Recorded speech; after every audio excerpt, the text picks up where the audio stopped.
Hello, everyone. This is Koen Peters from GOGLA. I'm the director of GOGLA, the Off-Grid Lighting Industry Association. We're having this webinar today to talk you through the conclusions and the findings of the latest market trends report. And in doing that, we have an agenda for you where Michael Zahn from Dalberg will talk you through the main conclusions of the market trends report, where I will follow up with a couple of insights from the latest half-yearly sales data collection, and have responses on the findings from Dana Risankova from World Bank and Russell Sturm from IFC, actually in the reverse order, and then have some time for questions and answers with speakers. There's a little background to this market trends report. This report has been commissioned by the World Bank Group, World Bank and IFC, the Lighting Global program. It was produced together with GOGLA and has been produced by Dalberg. It's the fourth market trends report in a row. The previous one was produced by Bloomberg New Energy Finance, the third one, and the first and second were also produced by Dalberg. And these reports have typically been presented and launched together with biannual conferences and exhibitions that we've organized for the sector. So this report came together with the Hong Kong Off-Grid Solar Forum and Exhibition that was held from the 21st to the 24th of January in Hong Kong. We had 700 people there for 3 days, with lots of sessions and networking and knowledge exchange. And I encourage you all to go to the GOGLA website, www.gogla.org, and go to resources page to take a deep dive in the treasure trove of resources that we have. We started off that conference with a presentation, 30 minutes, by Dalberg on the Off-Grid Solar Market Trends report, so that everybody has a good understanding of where the sector is right now and where it's heading to. The market trends report is part of a wider set of activities that GOGLA is working on for market insights. A lot of that together with IFC and World Bank Lighting Global, including the jointly produced half-yearly sales data and impact data reports. Whereas the sales data and impact data are primarily giving numerical quantitative information from the industry, and particularly from a GOGLA membership and IFC Lighting Global associates. The market trends takes a broader perspective, and particularly a more qualitative perspective, to have a deeper dive in what's happening in the industry and understand what's happening.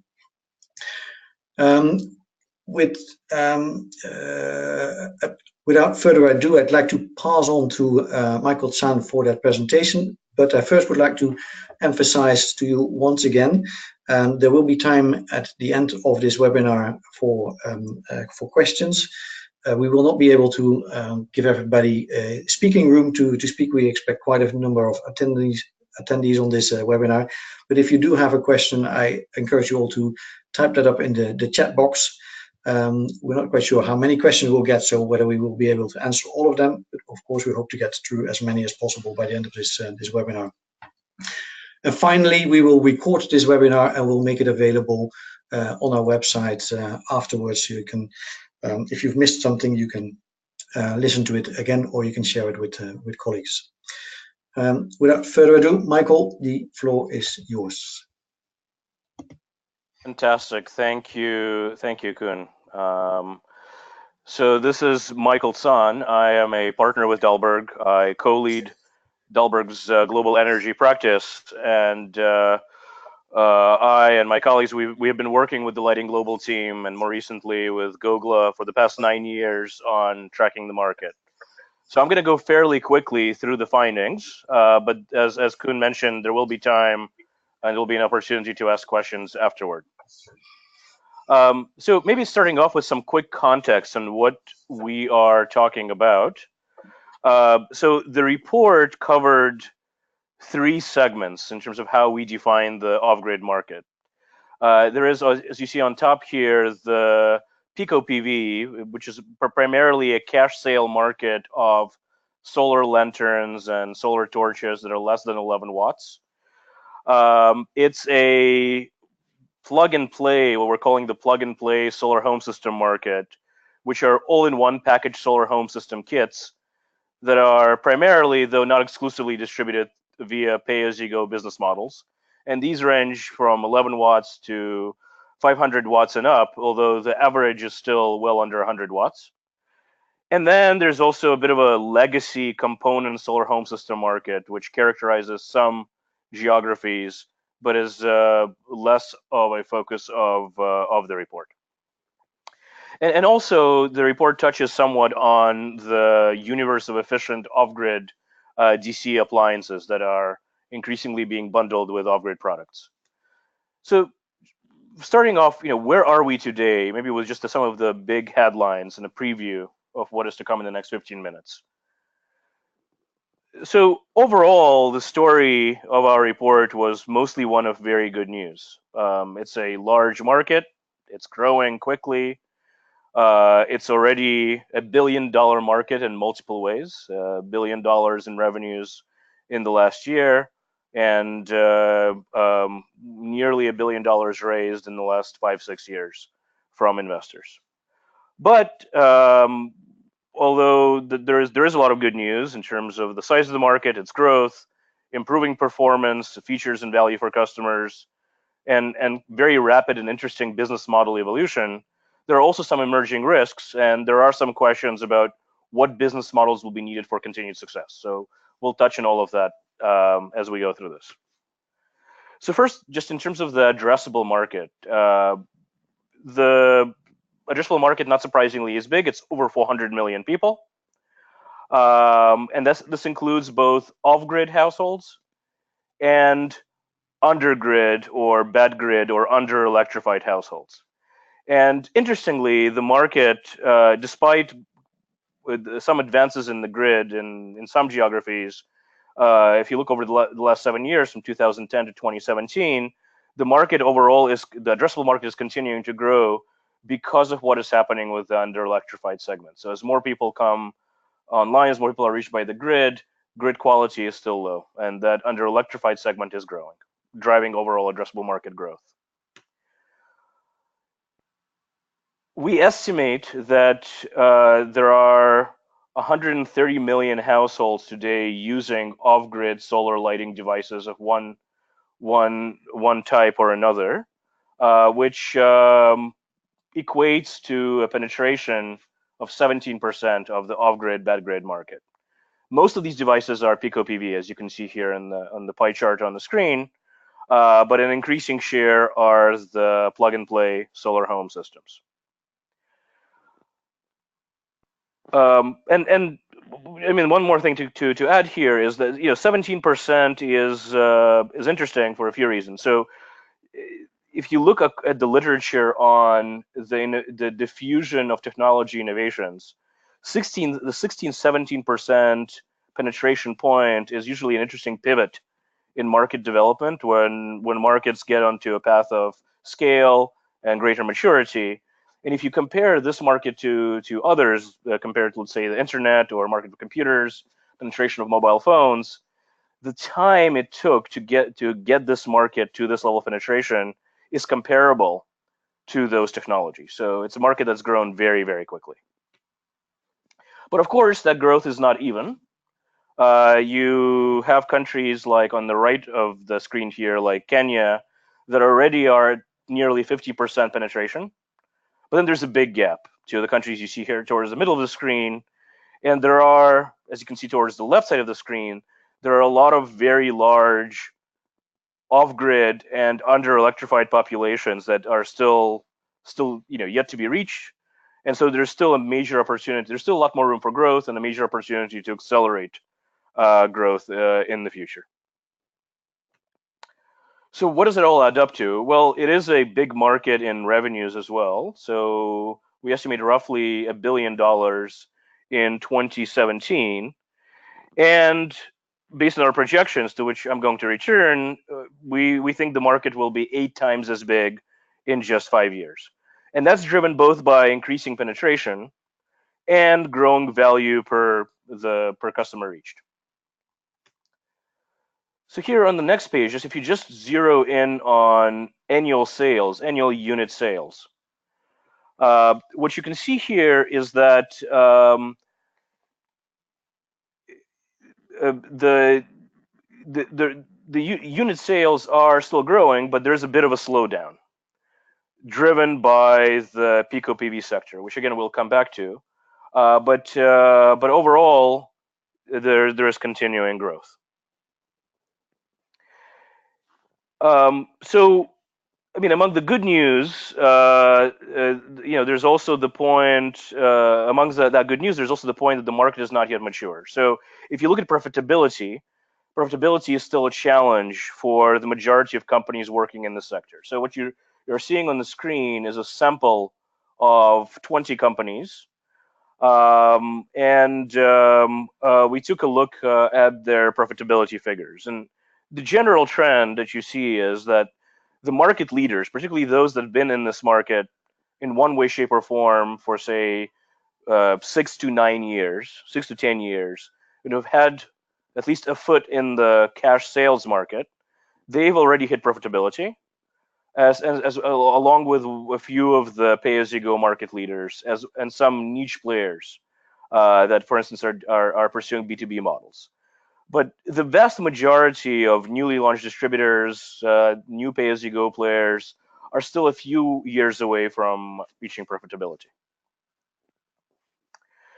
So I'm going to make a few points, just to double click on a few points for the Pico PV segment, and then talk about PayGo. So in the Pico PV segment, I think 2 big points to highlight. One is how this market has evolved for the small scale, the lanterns and torches in the last 7 years. So one important dimension of evolution is the value proposition and performance of these products. So if you look at this chart here, on the vertical axis we have the performance or value per dollar of these products in terms of lumen hours per dollar spent by the customer. And on the horizontal axis is the size of the product. So you see just a few dots here in 2010, sort of a small variety of quality verified Pico PV products. By 2012, you're seeing many more dots, and you're seeing these dots move out, up, and to the right. And by 2017, this is the most recent picture. And so what's interesting here is essentially it's a tripling of the value proposition for the customer. So for each dollar spent, the customer is getting 2.5 to 3 times as much light. And this matters because if you read the report, you will have seen, and we highlight this point, that even for the poor, performance matters. And higher performing products are also happen to be the market sales leaders in the data that Lighting Global and GOGLA track. So the second point to highlight is a little bit of the trajectory around Pico PV over time. And so what you can see here is the recorded annual sales. And I'm going to skip some of these kind of earlier developments in the market. But when you get to 2015 or so, you can see there was a little bit of a flattening of this very rapid growth curve. And more recently, in 2017, based on the data that we had at our disposal when the report was published, for the first half of 2017, there was a very noticeable dip. And so we really tried to dig into this and understand what was happening, why that dip, and what does that mean for the future. And to us, it was a combination of some localized temporary factors. I mean, essentially a lot of bad luck happening at once. A combination of the currency devaluations in major African markets, sort of a 25 to 40% hit to the currencies, particularly in East Africa, which is the cradle of off-grid humankind. It's the market starting point. You also had a severe drought in many of the key East Africa markets. You had demonetization in India and a new tax regime, which hit the whole retail sector very hard, including that for Pico PV products. So that's temporary bad luck, and our perspective was that we were going to see that turn around. We were going to see growth bounce back, but bounce back at a slower continuing growth rate. And the reason for that is that we think there are some structural trends here, such as the exhaustion of low-hanging fruit, sort of the easier markets, more accessible urban markets, higher income markets, uneven real income growth, cannibalization from, and so this is showing the trend around the quality verified affiliate devices. So there's cannibalization and competition from non-affiliate devices, and also cannibalization from pay-as-you-go and larger systems. So growth will continue, but more slowly. And Kuhn, I think, will talk about what some of the new GOGLA data shows on this front. So with pay-as-you-go, it's a more exciting story. So very, very quick growth. You can see here over 125%, around 130% year-on-year growth of cumulative solar home system penetration for PayGo, reaching about over 2 million households at the end of last year. And you can really see that the market has come out of nowhere. And we project that a lot of this very strong growth is going to continue. Along with that growth, what you're seeing is that a lot of that growth is it's clustered in East Africa, but it's beginning to spread to many more countries, right? So this market for PayGo has gone from about 10 countries in 2015 to nearly 40 countries by the end of 2017. And there are pilots and deployments in many other parts of Africa and across the developing world that are starting up. So along with the rapid growth, there is evolution in the business models and in the product offering. So on page 19, one important dimension of this is the migration to bigger systems driven by the consumer demand for more energy. And what you don't see here, but we have a lot more on in the report, is that alongside with this move to bigger systems, there's also a growing diversity of products on the market, more systems of different sizes, more bundling of a variety of household appliances. And this was quite apparent at the Hong Kong summit, going beyond household appliances, increasing focus and interest in off-grid productive use using pay-as-you-go. Along with that evolution in the product set, there's also an evolution in business model. And again, multiple dimensions of this, but one I wanted to highlight here is if you look across the value chain here on top of the page, essentially today, or a few years ago, this is a market of vertically integrated service providers. So essentially people were doing everything from hardware design and manufacturing through to distribution and financing, and pay-as-you-go businesses were 3 or 4 businesses in one. What we're seeing, and this is quite striking, and many of the announcements made just in the last 6 months by many of the market leaders, we're seeing this value chain disaggregate into more specialized business models. So we're seeing some hardware specialists emerge who focus on design and manufacturing. We're seeing software data platforms to be sort of the pay-as-you-go on-ramp for anyone who wants to use these models. People who straddle both of these things. Distribution specialists, some of whom just do distribution, some of whom also touch consumer finance. Niche consumer financing specialists, and even some players who are starting to focus just on after-sales support for this sector. And there are some logos here on the next page, but this is we think a really important point and not entirely surprising because of the difficulty of maintaining vertically integrated models. But also it's a sign of the increasing maturity of this market, and people's realization that it is very hard to and perhaps unsustainable to do everything at once in the long term, as well as sufficient scale to begin to specialize. So a few quick points around financing, and then looking towards the future. So a lot of this rapid growth, a lot of this evolution is driven by the pretty dramatic inflow of investment into this sector. I mean, this is really the jet fuel for the sector's growth, and particularly debt, which, as you can see here, is a growing component over time, is really the oxygen for the pay-as-you-go models in particular. And so over the last 6 years, we estimate roughly $1 billion of investment across grants, equity, and debt, with this increasing shift towards debt. The flavor of this financing on the next page, as you can see, is increasingly more commercial. So 21% in 2016-2017 time window versus 10% and a few years ago. But also a lot of the DFI and impact financing increasingly has a more commercial flavor.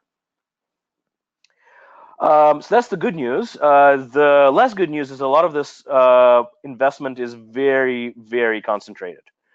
So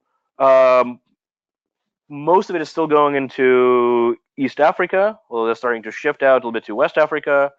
90% of this money is going into pay-as-you-go. And within pay-as-you-go, as you can see on the page here, 65 to 70% is going to the top 5 players. So a lot of there are lots of new sources of finance coming online, and while our view is that we no longer view financing as the primary constraint to market growth, the financing need is still large and growing. And we estimate that there's a $2.5 billion gap, as you can see circled here in the center of the screen, beyond what is going to be internally generated and what's already been announced. And much of that on the right side of this page will be needed as working capital, particularly for the pay-as-you-go sector. So what does the future hold? Overall, we're very, very bullish on this market because there are sound fundamentals for continued growth. There's still quite a few underpenetrated geographies. The pay-as-you-go sector, as you've seen, is booming. Funding is available. There's a lot of more funding coming online, and there's increasing recognition that this is a real market, increasing policy recognition, and endorsement and incorporation of off-grid solar into national electrification plans. There are also a number of other factors that could make this market grow even faster, but I'll leave that to the GOGLA and World Bank colleagues to touch upon. So to wrap up the story, if you kind of project this forward, we think the market will continue to grow between 25 and 30% unit growth, which, as I noted earlier, will translate into even a broader growth for the overall market volumes. Very rapid growth for the pay-as-you-go sector, 70 to 100% year on year in the coming few years. And that's a good story. It's a very rosy story. There are some risks that we want to acknowledge. So the pay-as-you-go models in particular, I mean, it's still complicated. It is desegregating, but it's still a very complicated model. There is increasing competition. There's some evidence of deteriorating asset quality due to competition and due to people going into harder geographies and going after harder market customer segments. There's a fundamental issue of limited economic engine. So yes, incomes are growing, but they're not growing equally, and affordability is still a major constraint. And lastly, there are some increasing risks on the policy front. This industry is no longer below the radar. It's facing increasing scrutiny, and there is greater potential for regulation, as well as some risks around data privacy. And as we've seen in the last few days, data privacy matters. And so just to wrap up, who will win? Well, we don't have a crystal ball, and so just some thought starters of models that could be important for success going forward. So the energy ladder model is one where we're talking about players who really focus on distribution know-how and try to service the full customer with an ever-growing array of system sizes and appliances, and move the customer up the value chain over time and move with the customer. There's the banker, which really is a off-grid financing niche play, which we think has potential success. So specialization in risk assessment, risk pricing, risk distribution, and tapping into interesting and innovative off-balance sheet models. Fast followers. So these are the Me Too players, but in a good way, who open up new risky markets and leapfrog incumbents by learning from their mistakes, leveraging existing tech and business models, and localizing for new environments, sort of the rocket internets of this ecosystem. And lastly, value chain specialists. So as I mentioned, the value chain is disaggregating, and there are going to be players ranging from the hardware specialists to the B2B software platforms that we see a lot of promise. So hopefully this will provoke some good thoughts and discussion on who will win and what sort of support this market needs going forward. But I'm going to hand the mic over to Koen and the Lighting Global team. Thank you very much, Michael. We can hold on until we get the screen back. That was a very helpful presentation. Meanwhile, a couple of people that have been asking questions asked whether they can get the slide deck that Michael has just been talking us through as well. What we will do is send everyone afterwards an email with the handout and the slide deck and the web link on the GOGLA website with the resources of the Hong Kong event. And if you can't wait for that, then go to www.gogla.org, click on our resources page, and there you will find a very similar slide deck that Gaurav Gupta of Dalberg presented in Hong Kong. So you will get this. Now, going into the sneak peek of the second half of 2017 sales data collection. For those less familiar with this, every half year, GOGLA and IFC have been sending questionnaires to the GOGLA members and IFC associates, asking them how many products they have sold in the last half year. And so far, we're asking this for solar lanterns and solar home system kits. We're not questioning that yet for components or for appliances or other products. We might do that in the future. We're working on that. So this is the extension of the survey so far. This is therefore self-reported data by at the moment 67 companies. So that's gradually grown over time, and therefore not the entire market, but the companies that are in our space within our reach that we can ask this data. We will, once we receive that information, we aggregate, and everything where we have more than 3 data points, we can report. If we don't have sufficient data points, we don't report it, because otherwise it's too easy to find out how much a single company has sold, and many of the companies find that confidential information. So the number of companies is not continuous. It's not the same set of companies every time. So that's a caveat that you should be aware of when comparing half year to half year.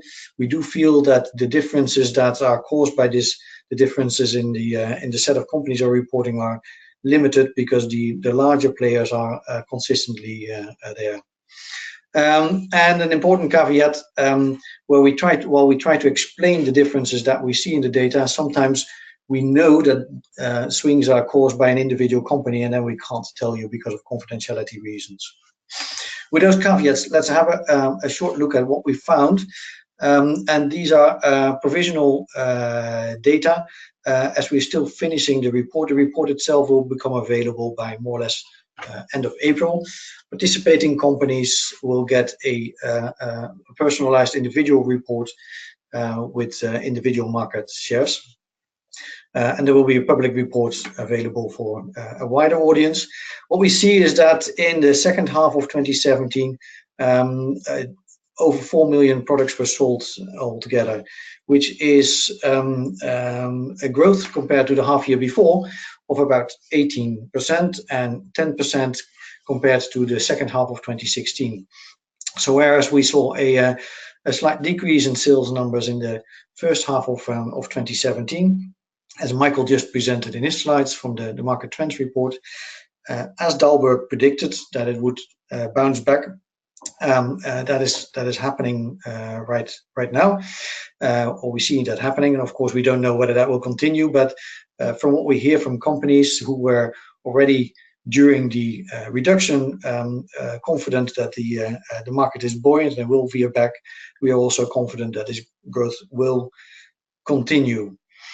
For this round, we also started to calculate installed capacity.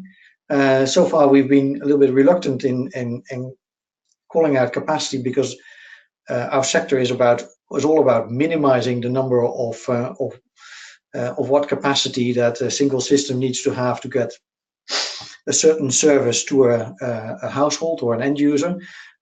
So we didn't want to boast about installed capacity, but we thought it was still interesting to see as an indication of what kind of capacities are out there, what kind of systems are out there, compare that on a half-yearly to half-yearly round. And what you see here is that the growth in installed capacity in the last half year, so 22 megawatt, is from the second half of 2017 only. If we compare that with the half year before, that's a 19% growth, and the second half year of 2016 is a 29% growth, demonstrating that in the second half of 2016, overall, the size of systems that were being sold were smaller than they are these days. So on average, the system size is increasing.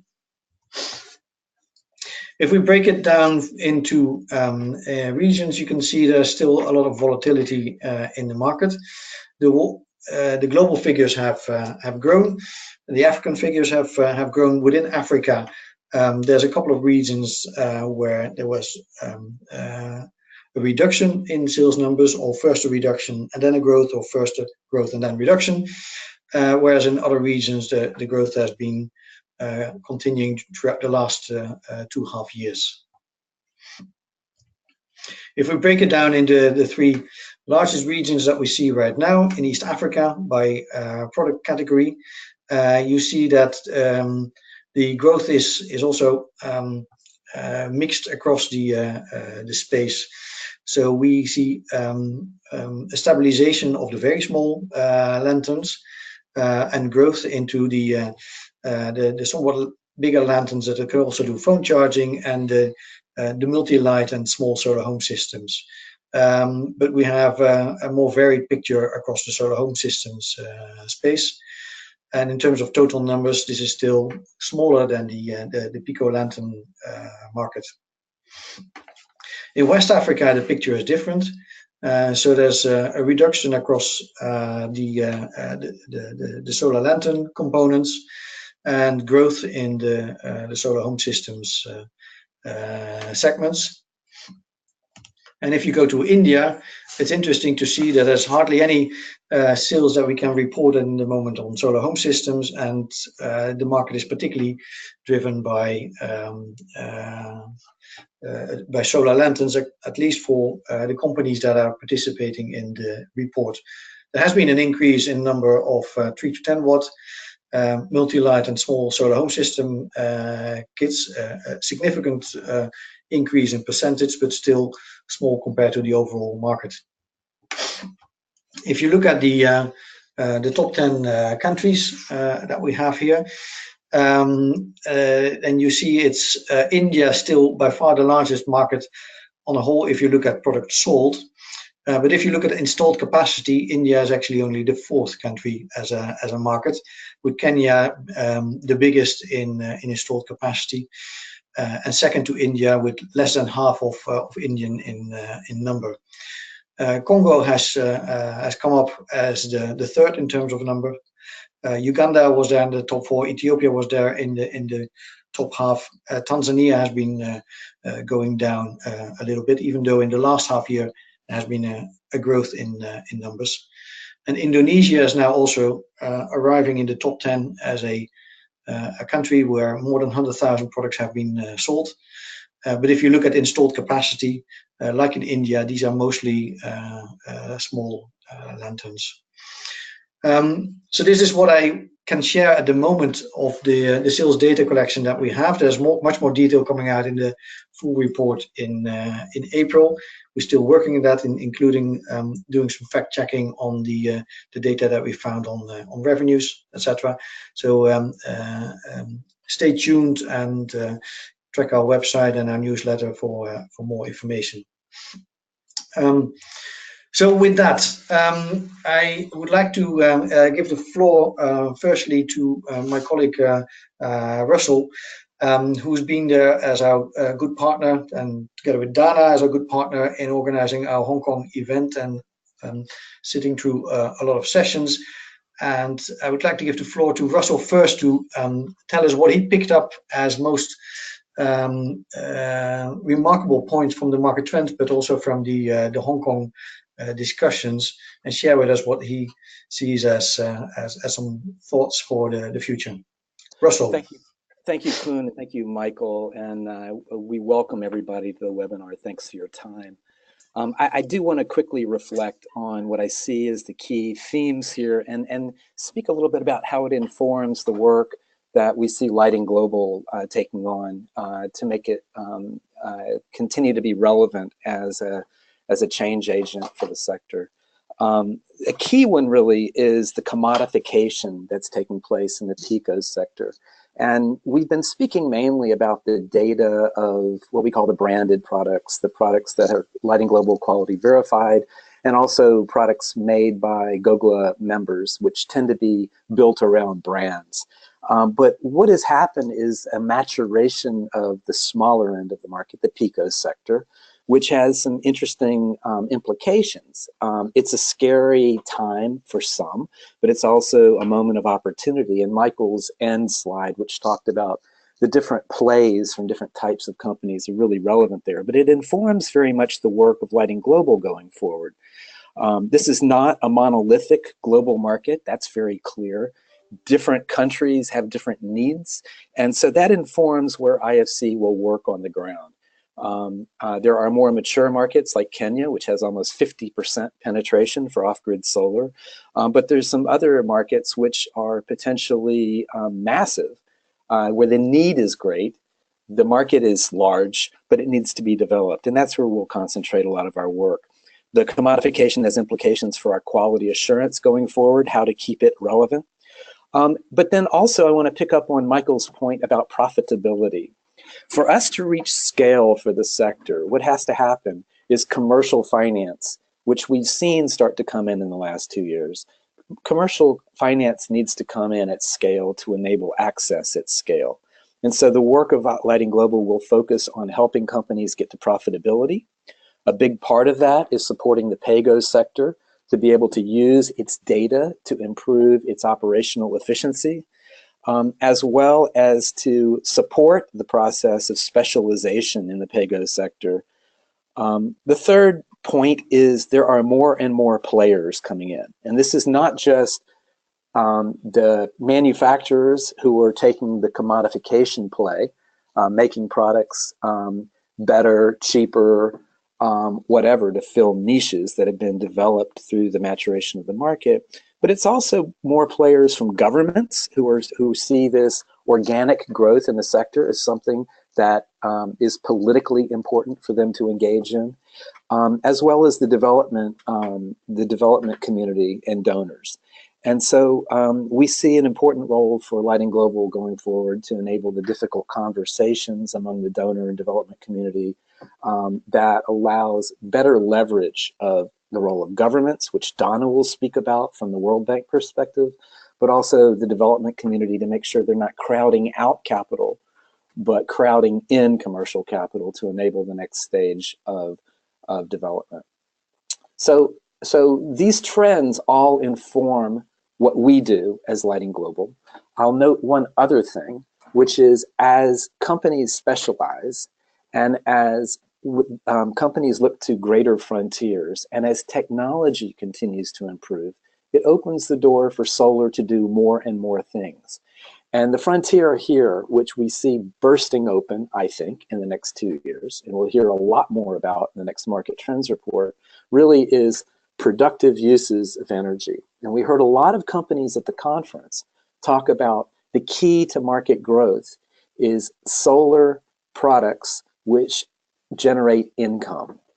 There's a finite number of people that can buy solar, and there's a finite amount of capital available to invest by those consumers if what they're doing is saving a few dollars on kerosene, which has been kind of the engine, that and aspiration to date.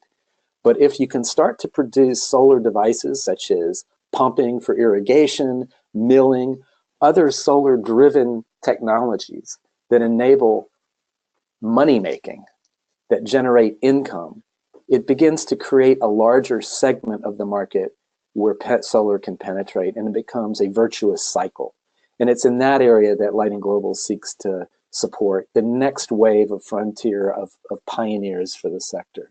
With that, I'll turn it over to my colleague, Donna Rysankova, who leads Lighting Global on the World Bank side, where the World Bank is embracing in a big way this market's capacity and working with governments to maximize it. Donna?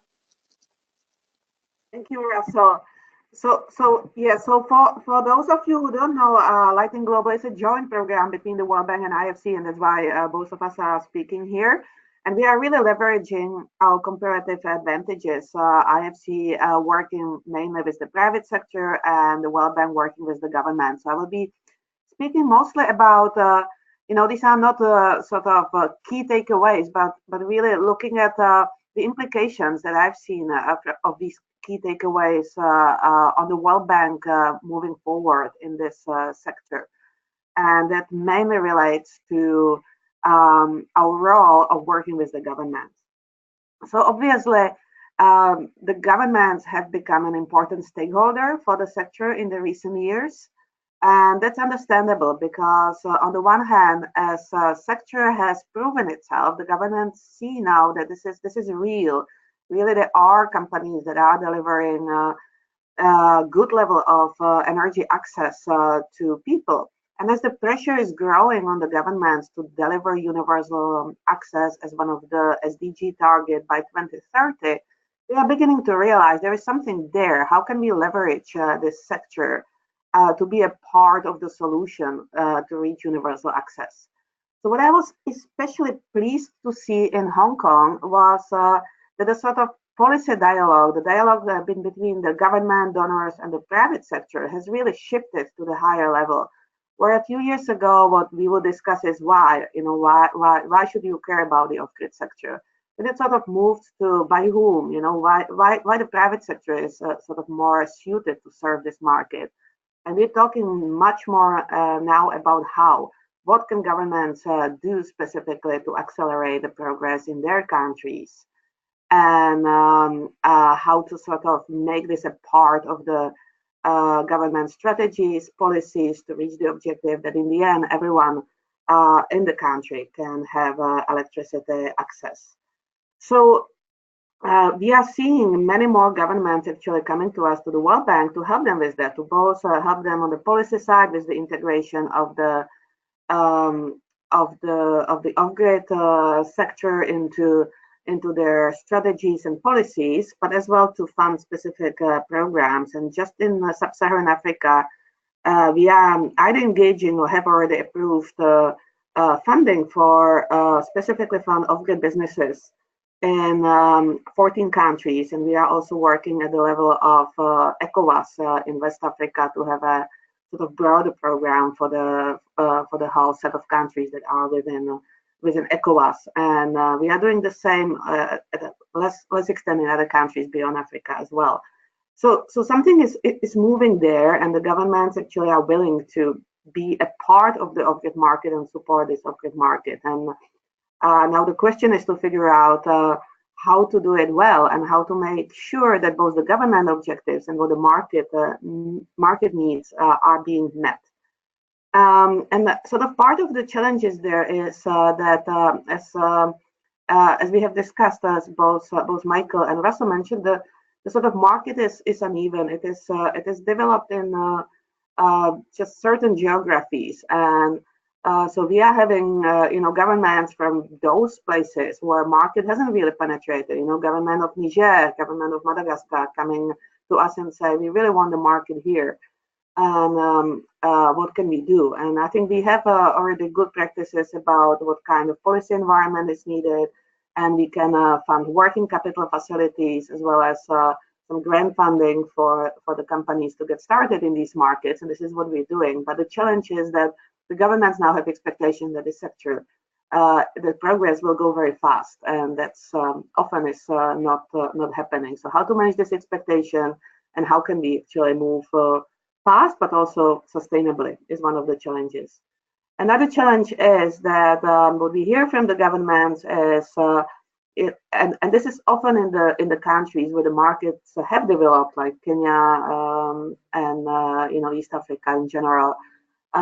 This is great, but how do we get these markets to reach the more remote areas and the poor?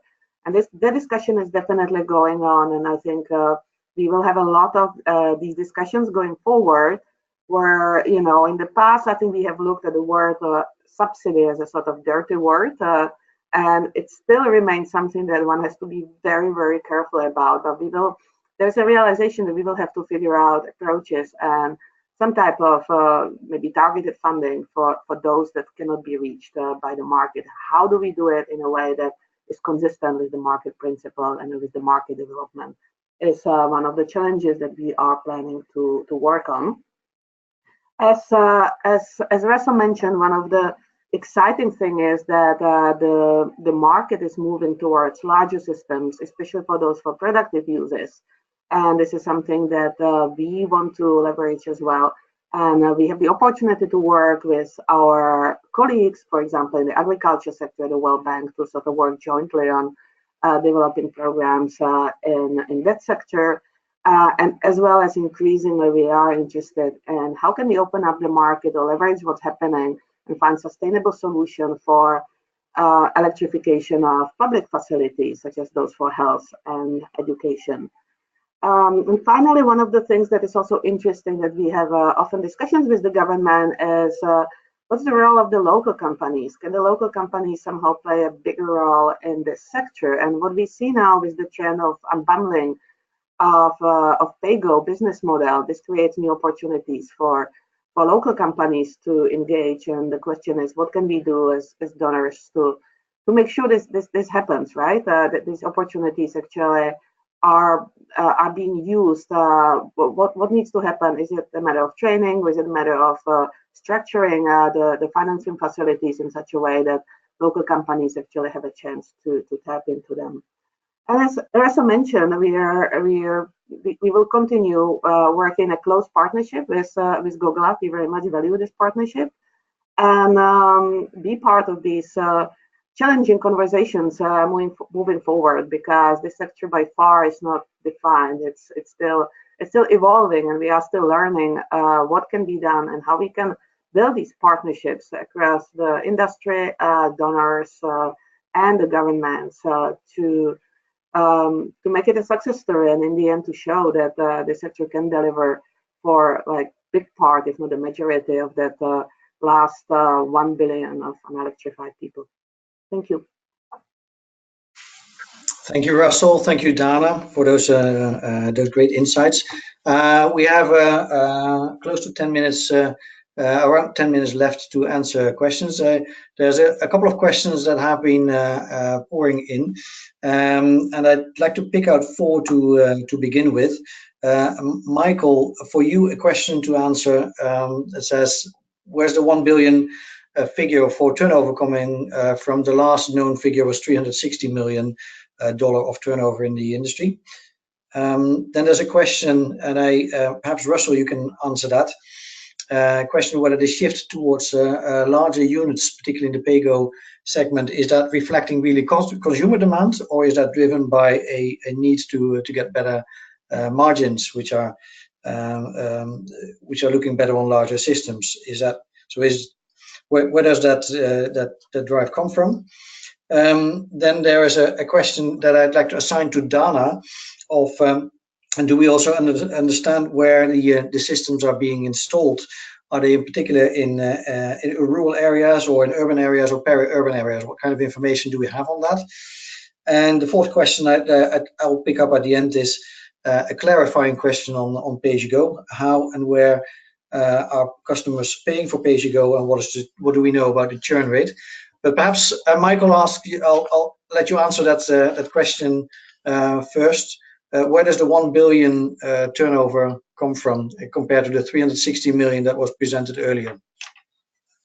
I'd be happy to, Koen. So there's much more on this in section 1B of the full report, but in terms of the methodology behind the 1 billion, I mean the difference that you're seeing is between the revenues for affiliates and revenues for estimated.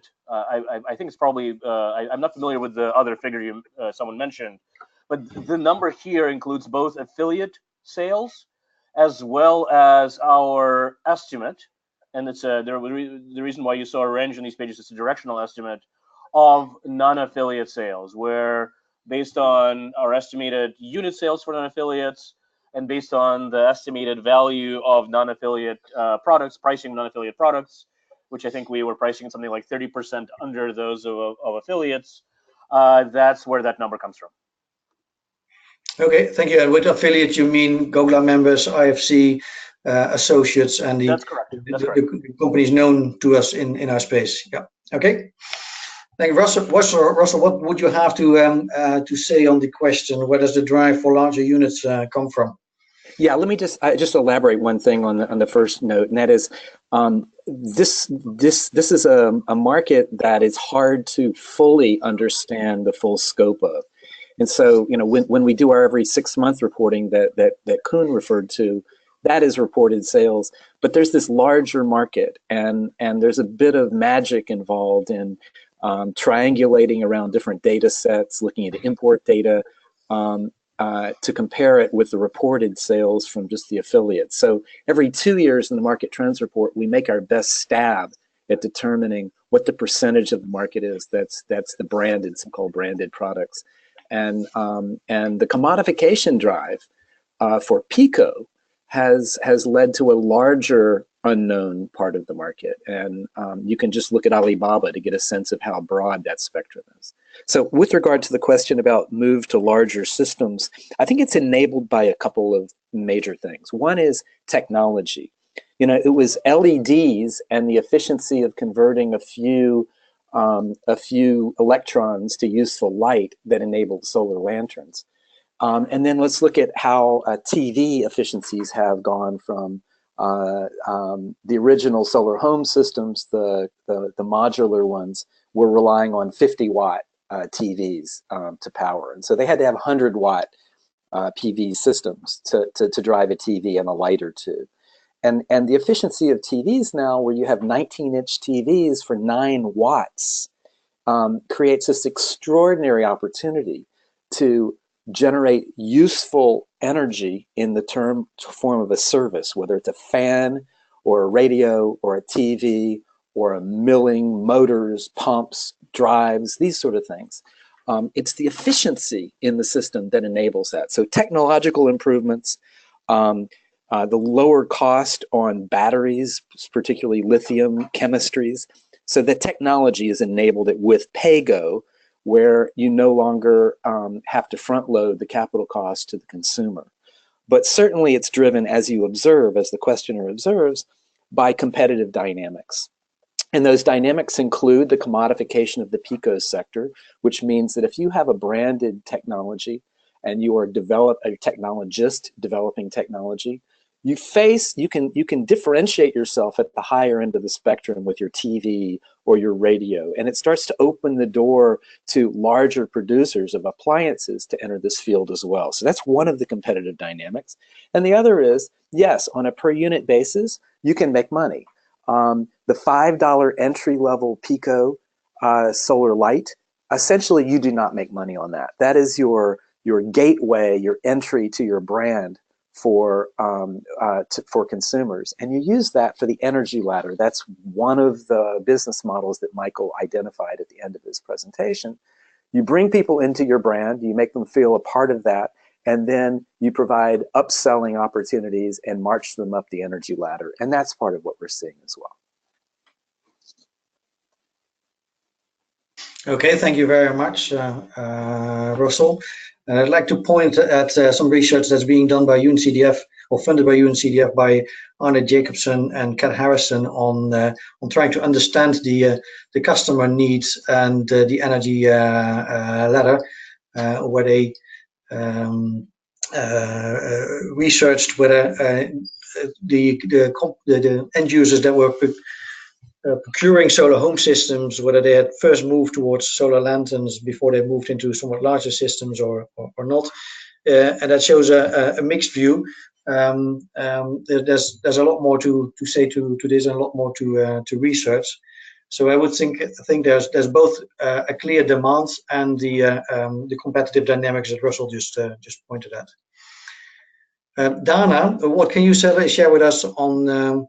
And I'd like to ask you to stick that to 1 or 2 minutes. What can you share with us on what do we know about the distribution of where products are ending up on rural versus urban and peri-urban?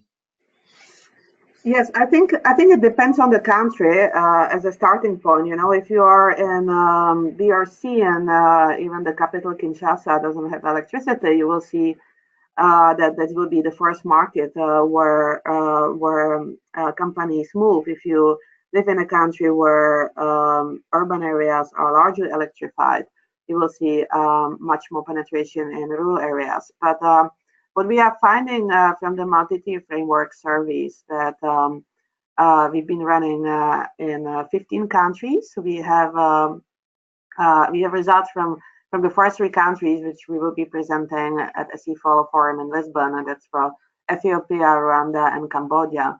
In all these 3 countries, we have actually found out that the systems, the off-grid is mostly concentrated in rural areas. And we haven't had peri-urban as a category, so we only had urban and rural following what the country classification for the 2. But we have definitely seen that it's mostly in rural areas where off-grid electrification is really helping to close electrification gap in these 3 countries. I'd like to add one other thing, which is the observation in the report, and also observation is reported to us by many of the companies, is that the lack of reliability of the electric grid is really a significant driver in some countries for sales. And so you do see, as Donna pointed out, it's country specific, but if you have quite an unreliable grid and you have a significant population, sales of solar are actually predominantly into those areas. Thank you very much. Thank you, Dana. Thank you, Russell, for the additional comment. There was a question, more clarifying question about pay-as-you-go, where a customer paying for services. Well, what you see is that pay-as-you-go has been most successful in countries with a good mobile money system. So people pay from their household or wherever they are through their phone. That's not the case everywhere. For example, in Sierra Leone, the payments are collected by people going from door to door. And countries where mobile money is not so prevalent will need to find alternative solutions.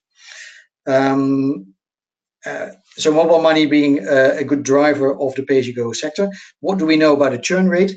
Well, really, we don't know that. What we are working on, IFC and World Bank and GOGLA together, is a set of key performance indicators that will guide companies, particularly the pay-as-you-go companies, on what kind of data they should collect and share with investors, so that for investors, it's easier to understand the financial performance of those companies, and make sure that we're talking about the same definitions. And when we're talking about churn or about defaults or whatever, we mean the same things here.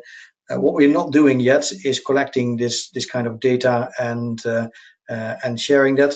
There's a bit of insight on our resources page at GOGLA on some insights that we collected together with Angaza and a data playbook. But I don't think you asking specifically on average churn rates. It's difficult to make a bland statement on that, where we stand right now. And then there's a final question. Actually, there's two people question here something in the same direction of how do we protect consumer interests in markets where there's not much choice for consumers. How do we prevent them from being overcharged or being locked into contracts that are not in the interest of customers? How do we ensure that customers are being properly informed on what they are paying for? Well, PayAsYouGo companies have an interest in, most of them have an interest in retaining a good relationship with a customer. So there's a clear self-interest for companies to maintain a good relationship with a customer.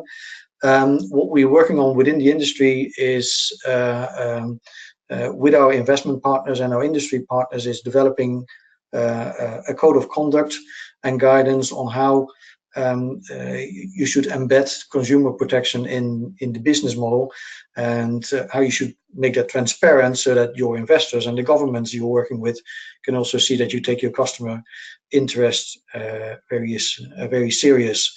But the first point I'd like to still emphasize, it is in the self-interest of companies to give customers a good value, because signing up customers is mostly the expensive part, and you don't want to lose your customer. With that, I'd like to thank all the people that signed up, well over 100 in this webinar. Thank you all for listening. Thank you for your active questions. We've come to the end of the hour. I particularly like to thank Michael, Russell, and Dana for contributing, and my colleague Sasha here for facilitating the logistics of this session. We will follow up with an email, and I hope to be in touch with many of you afterwards in further cooperation. Thank you. Goodbye. Thanks. Goodbye.